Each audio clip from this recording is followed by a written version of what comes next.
যতই হাঁটি না কেন, যদি হাঁটার পরে এই ধরনের মিষ্টি জাতীয় ভাজা পোড়া খেয়ে ফেলি, তখন ওই হাঁটার আর কোনো দাম থাকে না। সেই অবস্থা হয়েছে আমার সাথে সেই দিনকার। হাঁটার পরে আমাদের একজন বলছে, পরোটা খাবে নাকি? আমি বলছি, তুমি খাবে নাকি? তুমি তো পরোটা খেতে পারবে না।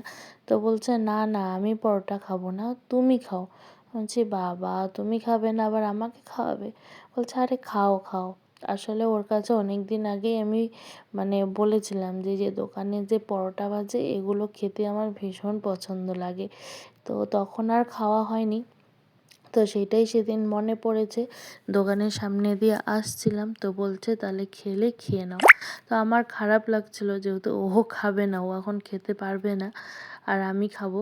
তারপরে দেখি না, এখানে পরোটা বলতে ওই ডালপুরি আর কি। আর ডালপুরি ও খায়ও না, তো সেজন্য ভাবলাম ঠিক আছে তাহলে খেয়ে নিই। তো গরম গরম এই ডালপুরিটা খেতেই আমার ভীষণ ভালো লাগছিল।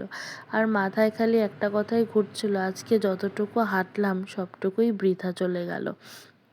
লোভ আর সামলাতে পারলাম না, শেষমেশ খেয়েই নিলাম।